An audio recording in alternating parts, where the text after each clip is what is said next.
Chapter 64. Assist. All of that to protect this? Vance asked, regarding the tiny, decrepit shack that seemed to be the end of the dungeon.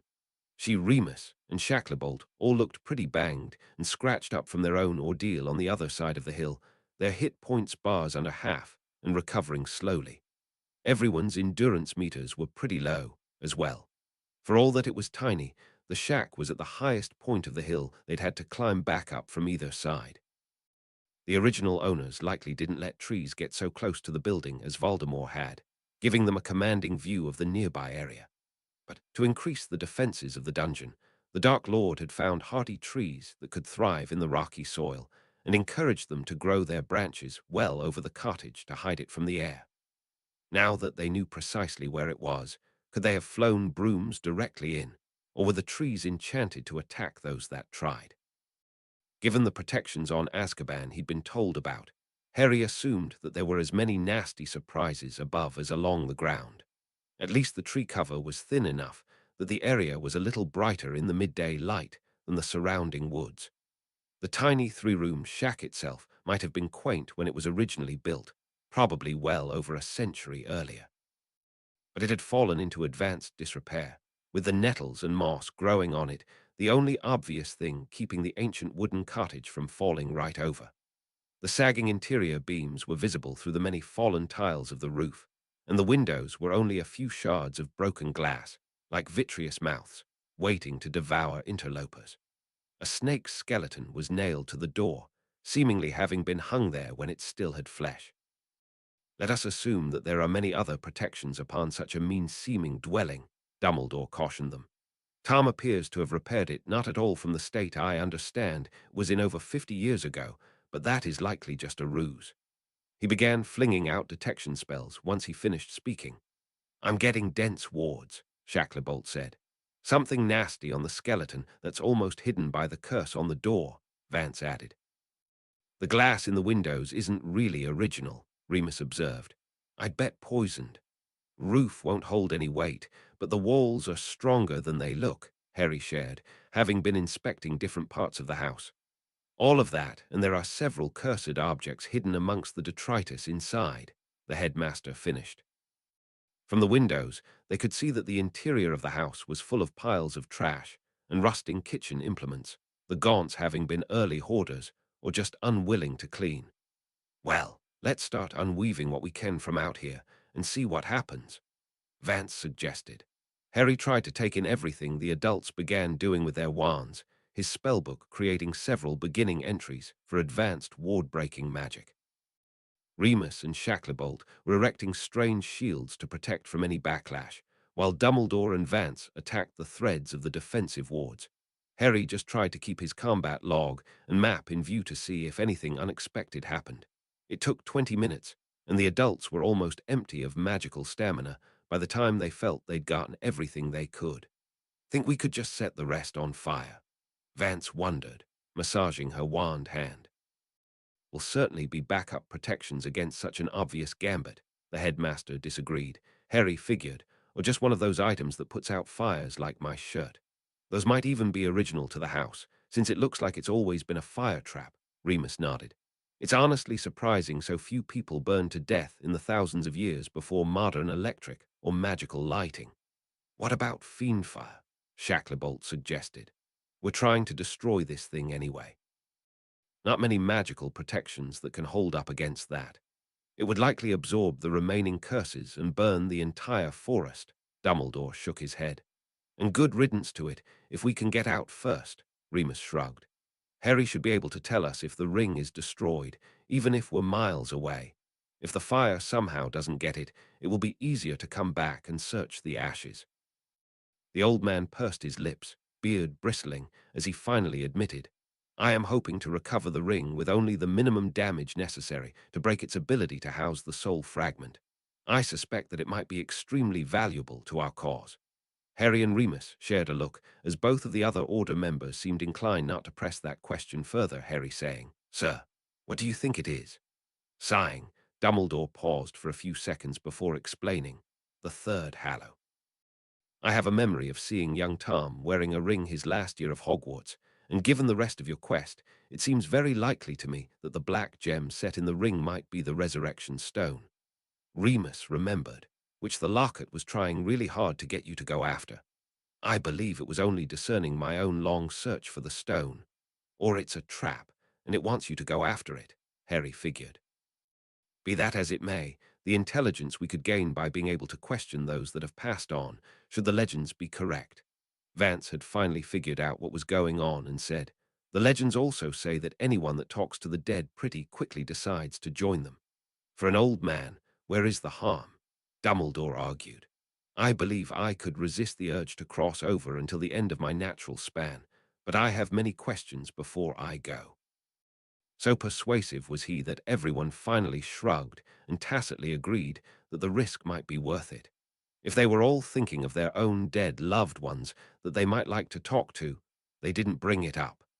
Remus finally said, "Let's just make sure it's not cursed beyond the basic risk from the tales before anyone tries to use it." The long argument had at least given everyone time to recover a fair amount of magical stamina, and their entrance into the house wound up being spectacular but somewhat anticlimactic. While they couldn't burn it down, it turned out they could blow it apart.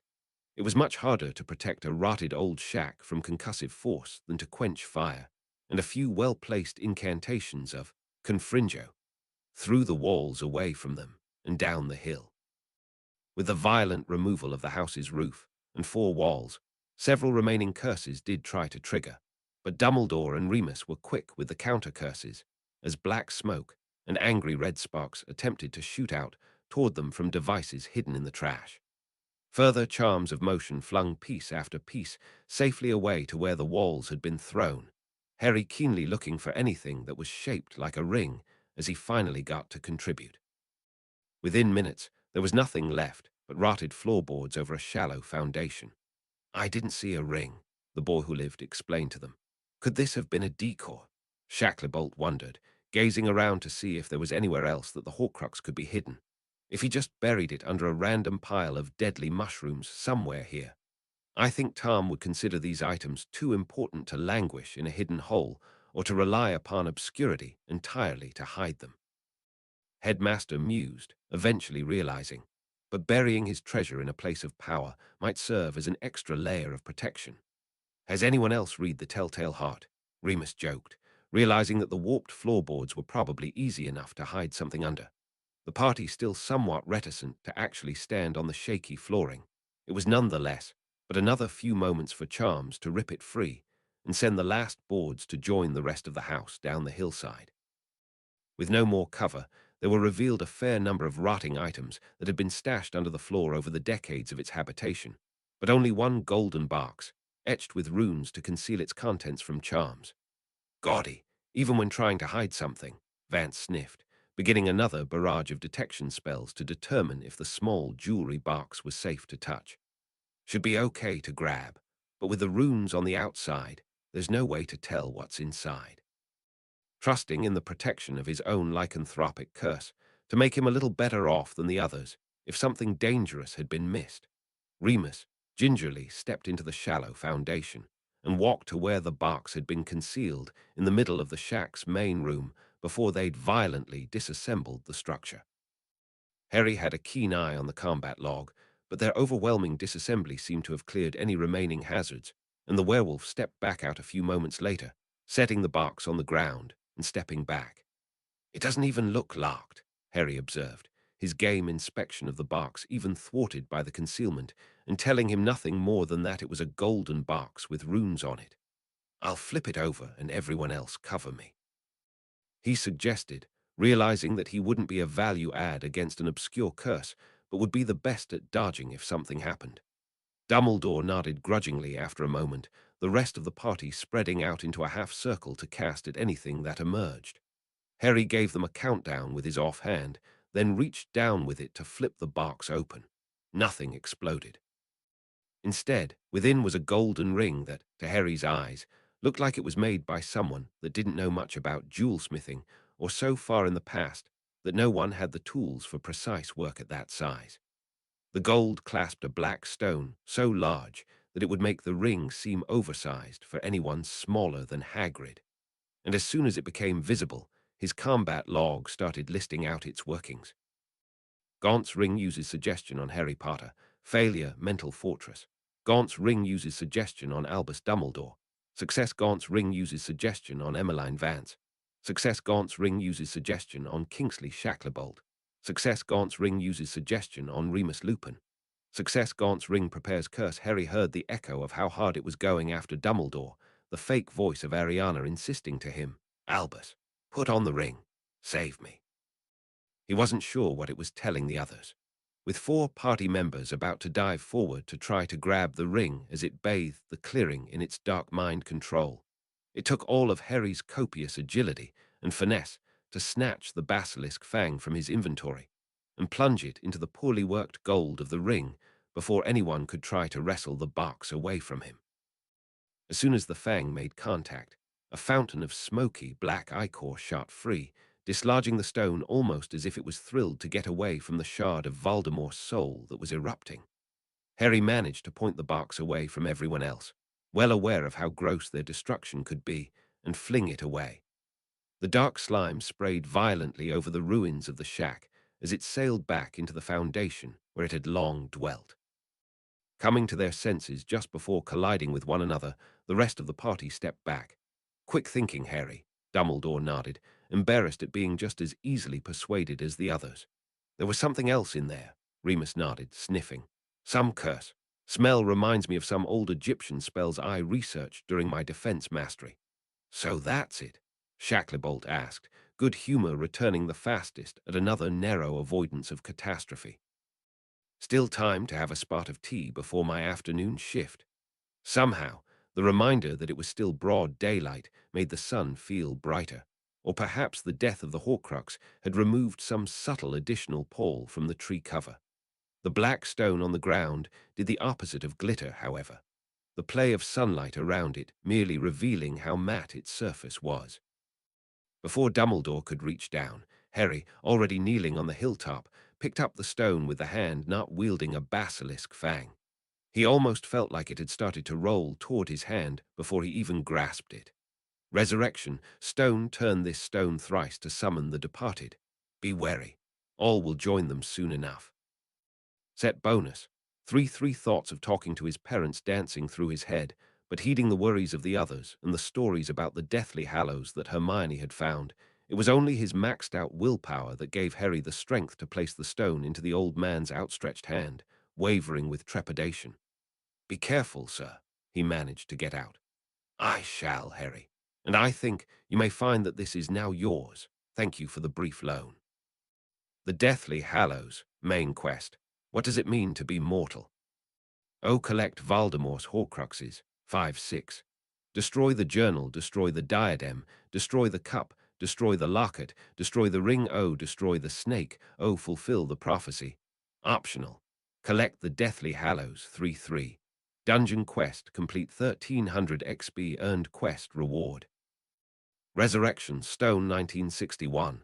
Combat XP earned basic dodging XP, and basic creature harvesting XP, and basic persuasion XP, and newt charms XP, and newt combat magic XP, and newt creature handling XP, and newt enchanting XP, and newt spellcrafting XP, and level up. Chapter 65. Raid. Raising finesse to 20 with one of his level-up abilities got Harry the perfect aim perk, which suggested, "Your hand-eye coordination is so complete you cannot miss a stationary target you can see, and double your accuracy if you or your target is moving." He'd tested it out, and it seemed to apply to spells, thrown objects, his sword, and even catching things out of the air. It almost felt outside of his control, his reflexes suddenly so good that if he could get his hand in the right vicinity of something, he'd lock on. With slow-moving spells, people could still dodge, but if they started dodging while he was still casting, he could land a hit almost every time. It was going to make Quidditch even more unfair the next year. While he thought about starting to work on maxing out perception as his next highest ability, his leveling was slowing down enough that it might take a while to get to 7th level and complete the attribute. Meanwhile, the downside of min-maxing was the mins. He ultimately decided to put 3 points into his charisma, in the hopes that he could be leader of his own party more often and have a little easier time getting along with people who weren't just awestruck by his fame. It did raise his party cap by one, supporting Hermione's theory that the limit was just charisma divided by 3. Sixth level also opened up the option to finally take a multi-class. It was overwhelming. It had been hard enough to choose his electives for third year without also having to decide what would basically be his career going forward.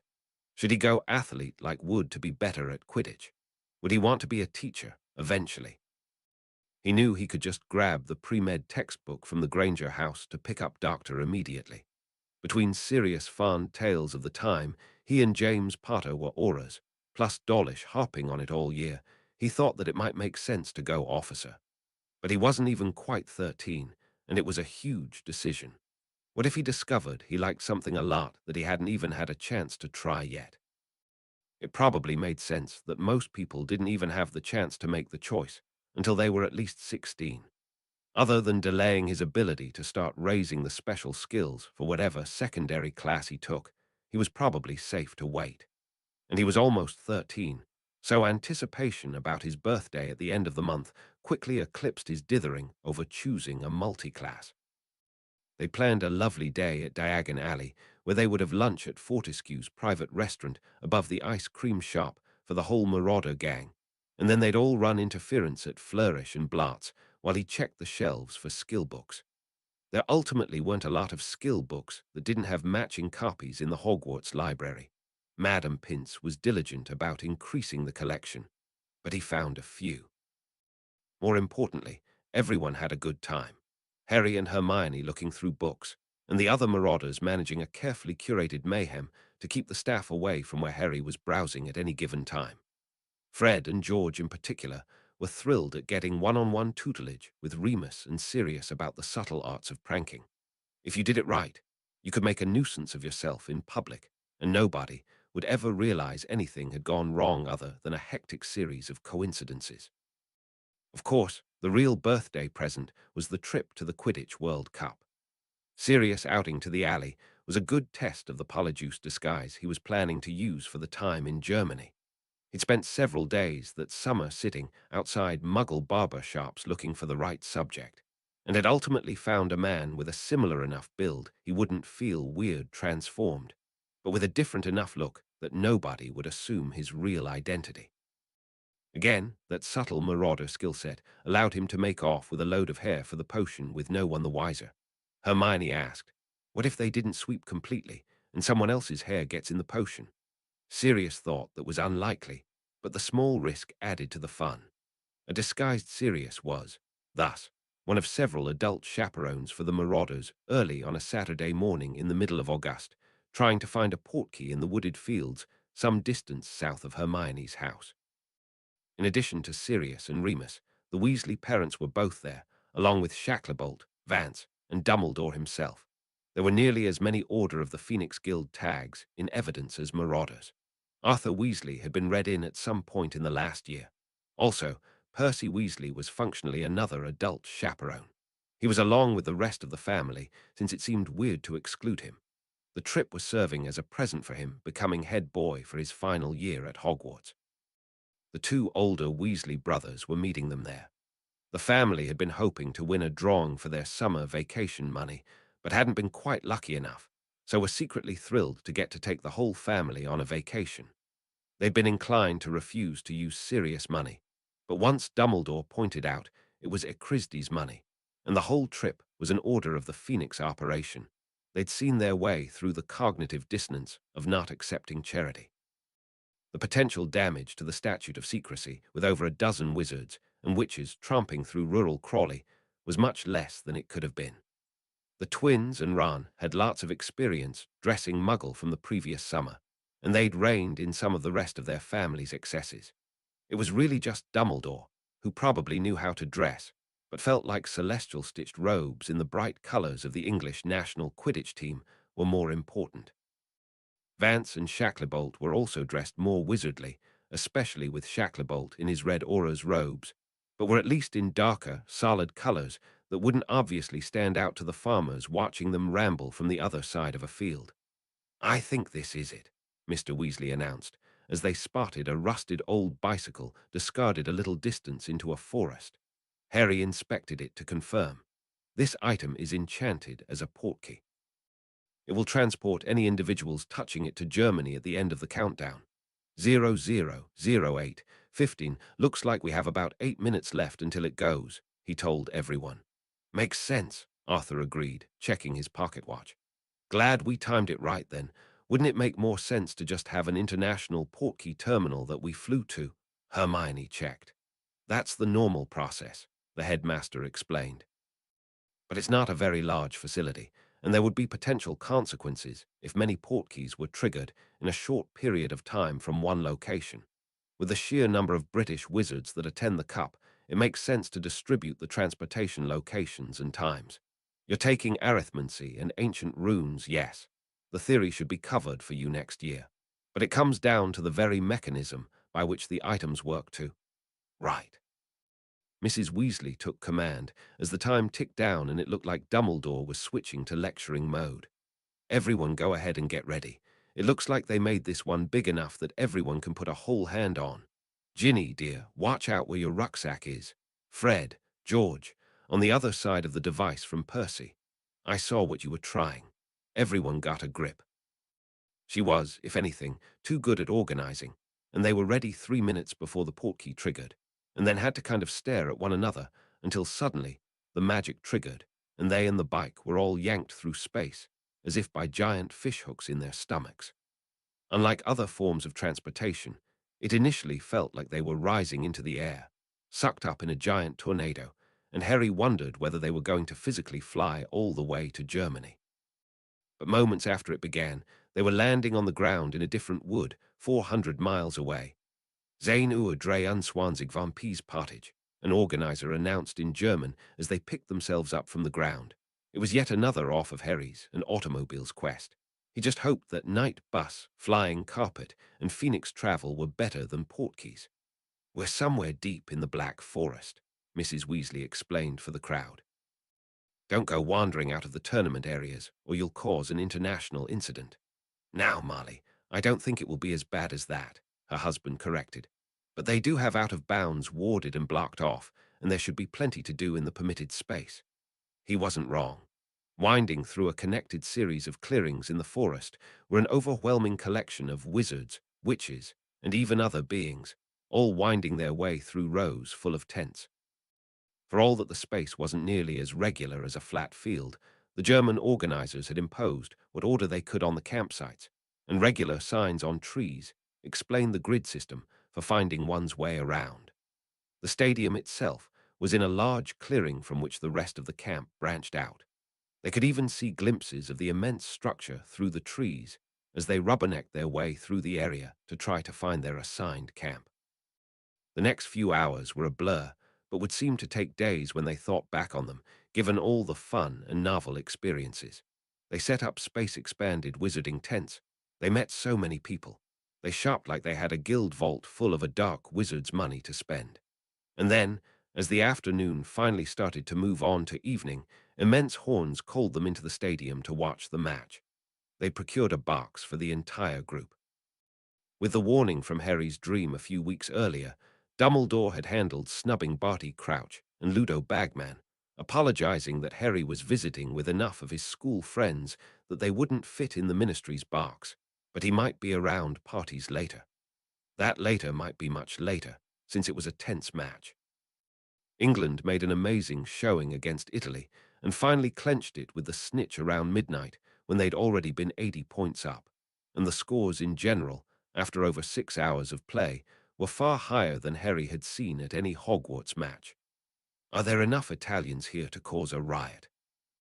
Hermione wondered, remembering Harry's quest and staying on task, as the rest of her friends were nearly losing their minds at the victory and thought of exiting into the campsite for fun far later than their usual bedtimes. Brought back to Earth, Harry set his quest to track on the edge of his vision. The Goblet of Fire main quest. Who will be the greatest mage in Europe? Attend the Quidditch World Cup. Oh, escape the riot. Oh, confront the Death Eaters. Oh, optional. Don't let anyone else die. Number Death Eaters, he said, suddenly having some memories come back from his dream. They may be after me. Everyone's heads were on swivels, and sure enough, by the time they exited the stadium, the general noise of excited event-goers was turning into panicked shouting from the north end of the venue. The next 10 minutes were absolute chaos. Even forewarned, there was only so much the group could do to navigate the surging tides of humanity and demi-humanity, as Harry was, at one point, almost bowled over by a frustrated trio of dwarves. The entire space had been woven with anti-apparition wards to try to keep order, but it meant that those that could have otherwise just teleported away were unable to without reaching the edges of the encampment. It wasn't even clear how many assailants there were. All the Death Eaters really had to do was cause a panic in a few places and let fear and rumor turn the mass of wizards and witches into a force multiplier for disaster. Harry got separated from the rest of the group within 5 minutes. They'd gone back to a party of the younger marauders, so he could see where his friends were relative to him, but not any of the adults. And getting to his friends was a challenge, especially when Ron pointed out the tactical concern that if he brought out his broom, he'd make himself a target in the air. There was enough campsite lighting. Even in the extremely early morning, those that took to the air were visible and were frequently getting knocked out of the air with spellfire. And even though the well-thought-out German camp organizational system let him tell everyone where he was, they couldn't get through the surging crowds to get to him before he'd moved on with the current. Hermione Granger replies, "Harry, I think the game system, it's trying to make you do this on your own." He couldn't even disagree. After what felt like hours of struggling to not get trampled to death in the dark, he was finally disgorged into the tree line, freed from the flow that had turned, and was looking for an unblocked exit from the grounds. Though there was a huge transfigured fence in his way that blocked off the tournament grounds, he at least wasn't being shoved, and had a moment in the cool night air to think. The Goblet of Fire, main quest. Who will be the greatest mage in Europe? Attend the Quidditch World Cup. Escape the Riot O. Confront the Death Eaters O. Optional. Allow yourself to be kidnapped O. Or wait for the Death Eaters to make another move O. Optional. Don't let anyone else die. Well, well, well. A cultured voice echoed oddly through a silver mask. Harry Potter. Lucius Malfoy Warlock. Level 12. Death Eaters. Wisengamot. Slytherin still thinking about the sudden optional branching quest he'd been presented, but recognizing the opportunity he'd been waiting for all year.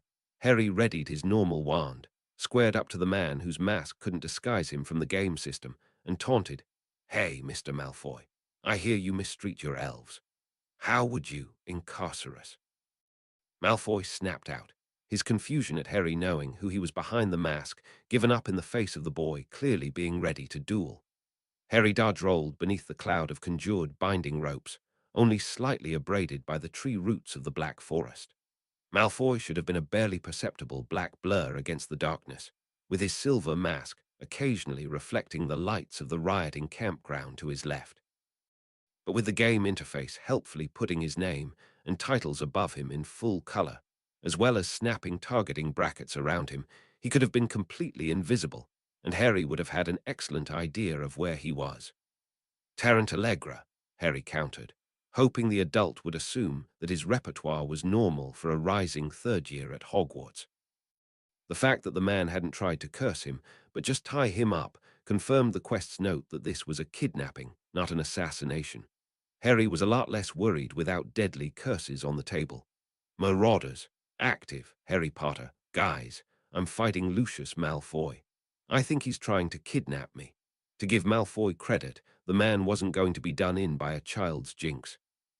He let the dancing feet spell hit him, since Harry's accuracy was too great to dodge, and just dispelled it wordlessly before he'd even done a two-step. Impedimentia. Levicorpus. The Death Eater tried, casting 2 spells that should have effortlessly immobilized any 13-year-old. Hold still. Sirius Black replies, "Where are you? We'll get there and stop him." Marauders. Active. Harry Potter. The quest says if I don't let myself get kidnapped, we have to wait for them to try something else, though. Harry's ability to dodge was far beyond any other boy his age, however, and honestly superior to most duelists. Between his maxed-out agility and ranks in the dodging skill, Malfoy would have found it hard to lay a spell on him in broad daylight, let alone in the dark. No, thanks. Expelliarmus. He'd been practicing the spell all year and would have had a good chance to hit before he'd gotten the perfect aim from raising finesse to 20. Perhaps Draco hadn't been writing in sufficient detail or his father hadn't believed it because he didn't expect such a perfect cast from a child.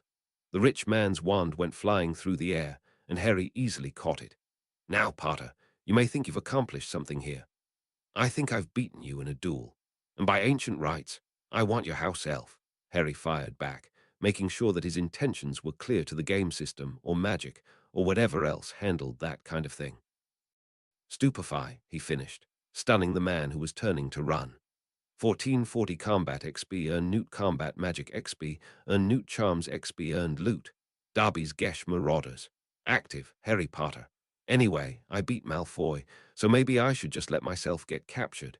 It wasn't totally going to be up to him. Harry had kind of forgotten that instances were often automatic when he got into a fight.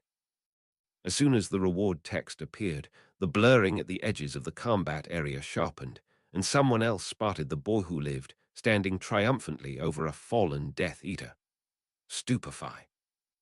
Chapter 66. Respawn. When Harry woke up, it was still dark out, but he didn't think he was anywhere near the same place. The woods smelled different than the Black Forest.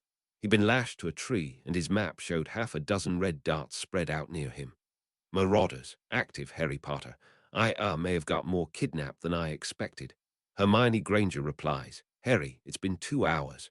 Where are you? Reply to Hermione Granger, don't know. Some woods. Different ones, though, I think. Hermione Granger replies, I'm going to give you some cities to path to. We can work out where you are. While Harry pretended to still be unconscious and helped Hermione triangulate his position, he overheard some of the Death Eaters talking. His chat log helpfully named them for him. I'm telling you, we can't just leave him tied to a tree, Peter Pettigrew insisted. He beat Malfoy. No one's softer than a Malfoy, Rabastan Lestrange disagreed. It was dark.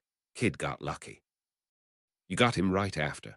Because I didn't give him a chance to fight me. He's got some kind of power. I've warned the Dark Lord. And that's why we worked so hard on the plan. Relax, Wormtail. We have wands on the kid. He's what, 13? This many of us ready, Dumbledore himself wouldn't be able to try anything. Harry tried to think of what Pettigrew knew he could do. He hadn't figured out how to chat until weeks after the rat had escaped, but he had talked to the original Marauders using the guild messaging. Did he think that required more effort than it did? Or had he warned them that Harry could easily be in touch with other people? The map system was showing directions to all the cities Hermione was telling him to look for, so it wasn't like they'd hidden him somewhere unplottable or under the Fidelius. Wait, had Pettigrew said he'd warned the Dark Lord? The Goblet of Fire main quest, who will be the greatest mage in Europe? Attend the Quidditch World Cup, escape the riot, confront the Death Eaters, allow yourself to be kidnapped, attend a ritual, duel Lord Voldemort, optional. Don't let anyone else die, the boy is awake. A high, cold voice warned, as Harry's scar suddenly began to throb with pain. He could make out 2 red darts approaching from the left side of the map to join the others. Tom Riddle uses accidental legilimency on Harry Potter. Failure, mental fortress. With how much it hurt, automatically blocking Voldemort with his mental fortress. Harry wondered how much it would have hurt if the attack had succeeded. And why was it accidental? Was the pain in his scar around Voldemort, like he'd felt his first year? Because the lick basically just had an aura of mind-reading that interacted weirdly with all the stuff Harry had going on. Open your eyes, boy. No use faking any longer, Rabastan insisted, matter-of-factly. Harry followed the command, since looking around allowed him to get more information. He was, indeed, in a clearing in a dark forest with trees different than where he'd been abducted. A huge stone cauldron was heating not far from where he was tied up, the roaring fire beneath it the main light in the glade, setting off the mostly emaciated faces of the surrounding Death Eaters like flickering skulls. An almost fiery steam was rising from the surface, indicating that it was a potion in its final stages of readiness. Harry wondered if this was actually the Goblet of Fire the quest title was talking about, or whether it had originally expected to involve that cup Bagman had gotten earlier in the year, and the game system was now scrambling to keep up with him doing things early. The red darts that hadn't been talking proved to be Malfoy and the other missing Death Eaters from Azkaban, the second Lestrange brother, Rookwood, and a handful of others that had joined the circle as Voldemort had arrived. None of them were even bothering to wear their masks, though they were all in their black robes. Perhaps the most surprising was that the Dark Lord himself was a tiny bundle of rags, being carried by someone not listed among the missing, Bartemius Crouch, though the man under the name plate also didn't look like the man with the toothbrush mustache that Harry had seen in his dream. Well, perhaps there was a familial resemblance. All of them were somewhere between levels 11 and 13, Bellatrix seemingly having been the highest level among the cult. Of course, his nameplate a little hard to see as it hovered against Crouch's face. Voldemort's was the most impressive. Tom Riddle-Lick, level 20, Death Eaters, Dark Lord. Slytherin, he clearly hadn't been one for amassing guild memberships like Dumbledore had. In the eaves of the wood, Harry spotted something that gave him hope that he could now complete his quest. An immense dark snake. Nagini Serpent Familiar advanced. Tom Riddle. The potion is ready, Lord, Rookwood instructed. It had better be. Do it now, insisted the bundle of rags that was apparently a mighty Dark Lord. Crouch, carrying him, obligingly opened the package of clothing to reveal a deformed infant, more homunculus or imp than human being. With only 2 long strides he was at the cauldron, lowering the decrepit form into the steaming liquid. As the horrific form of Voldemort sank into the potion, his handler quickly stepped back. As he sank, Harry's scar began to burn with a sullen heat, only his mental fortress allowing him to mostly ignore the pain. Rookwood pulled forth a carefully penned parchment and raised his wand, reading the ritual chant. Bone of the Father, unknowingly given, you will renew your son. Pettigrew shuffled forward and emptied a canvas sack of decaying bones into the cauldron, reminding Harry of a dream barely remembered. He messaged his friends with what was happening as the cauldron began to emit blue light and sparks. Moving on, the disgraced former member of the Department of Mysteries announced, Flesh of the servant, willingly given, you will revive your master. Trying to seem non-reluctant, Rodolphus Lestrange stepped forward, holding his left hand over the cauldron, hesitating as if this was a punishment he was to endure for his wife's transgressions. Rabastan stepped forward with a large, wickedly sharp knife, grimaced, and brought it down across his brother's wrist, managing to cleanly lop the hand off. It fell into the cauldron as Rodolphus couldn't completely stifle his gasp of pain. Remus Lupin replies, we think we know what this is. They're going to take some of your blood. Albus says it's important that you let them, for some reason. As Rabastan worked to staunch his brother's bleeding wrist, the potion was turning a burning crimson, lighting the entire clearing more than the fire had with its lurid glow. Turning to Harry, Rookwood intoned, blood of the enemy, forcibly taken, you will resurrect your foe. With a sneer, Malfoy moved over and stabbed Harry in the arm with a silver dagger, letting him bleed into a glass vial. It only did 20 points of damage, but it hurt. And he seemed to be losing another hit point every few seconds, as no one sought to stop the bleeding. As Malfoy emptied the vial of Harry's blood into the cauldron, it went from red to blinding white, diamond-like blobs of glistening potion, erupting into the air like a shower of jewels, preceding a billowing cloud of steam that the Death Eaters scurried away from since it seemed blisteringly hot.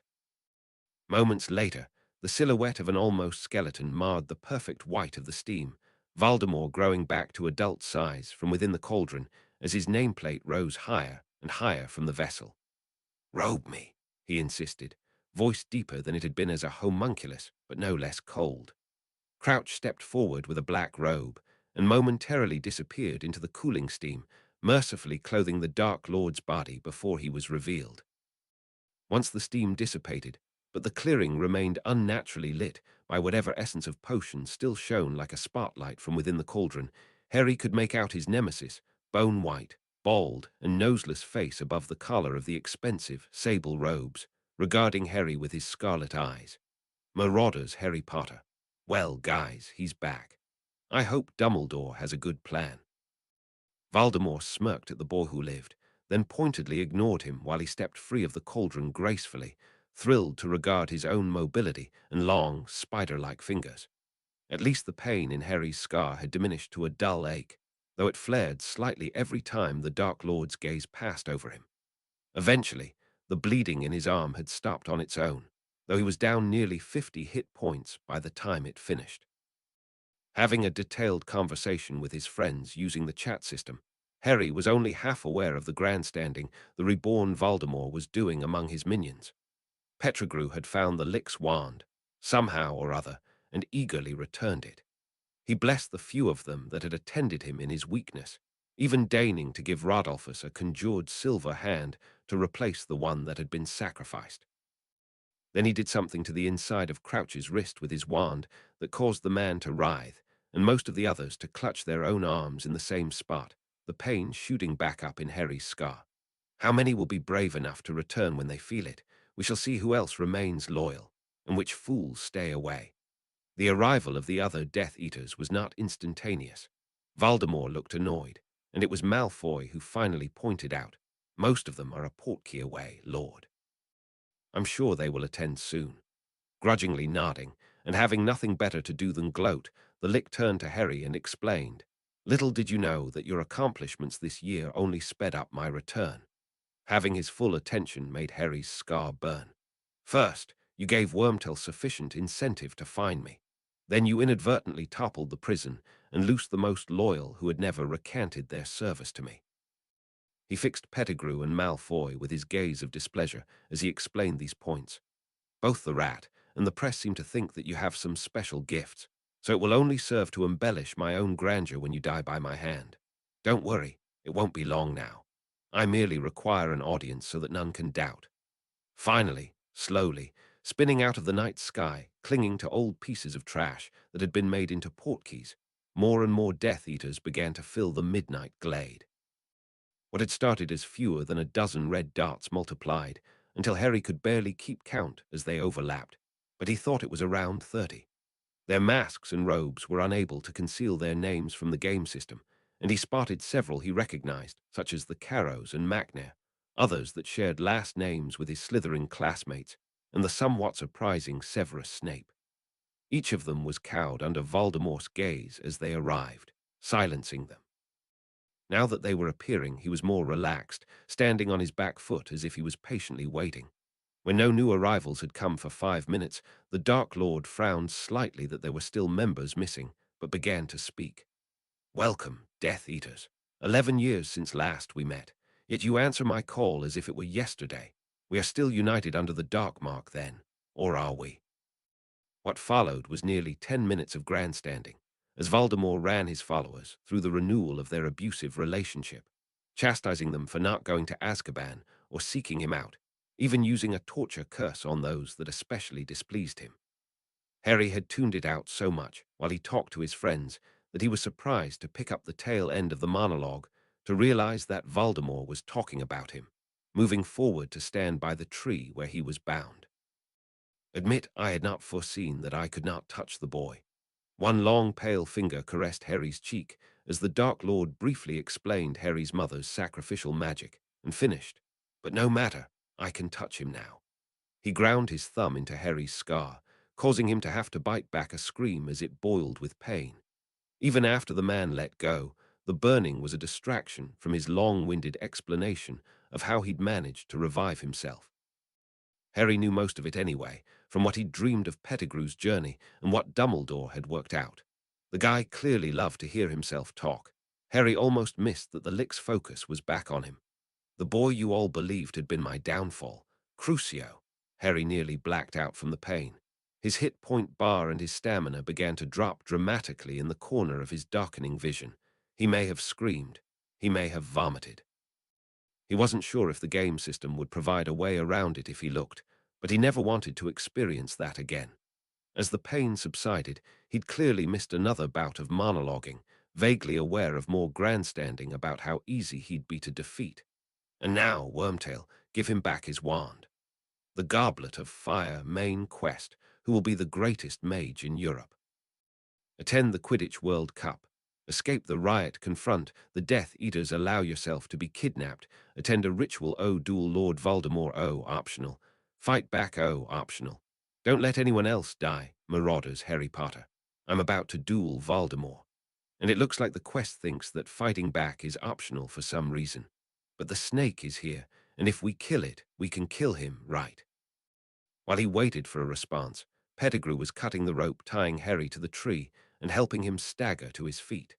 Between the blood loss and the torture, he wasn't sure he was up to winning a duel with a level 20 lick, even with the Elder Wand. As the rat slapped his Harley wand into his hand, he finally heard back. He wasn't expecting a message from the headmaster, but presumably someone was recounting the Marauder's chat to him. Reply from Albus Dumbledore. I'm so sorry, Harry, but I believe the quest confirms it. I wish I'd told you this under better circumstances, but there's one more Horcrux. It's inside of you. Reply from Albus Dumbledore. Even if we defeat him today, Tom can keep coming back. Unless you fulfill the prophecy. Unless you choose to die, it was a lot to ask of someone at any time, let alone over text chat while he was about to fight the man that had killed his parents. But it somehow made sense. Don't let anyone else die, had been staring at him for months, with a very unusual emphasis on the else. He'd agonized over it at night, that stress on the word. He'd soaked in the guilt that it had appeared in response to his fellow students accusing him of being responsible for the deaths at Azkaban. Somewhere, deep inside, he'd felt the martyr complex grow, wondering if he could sacrifice himself to even the score.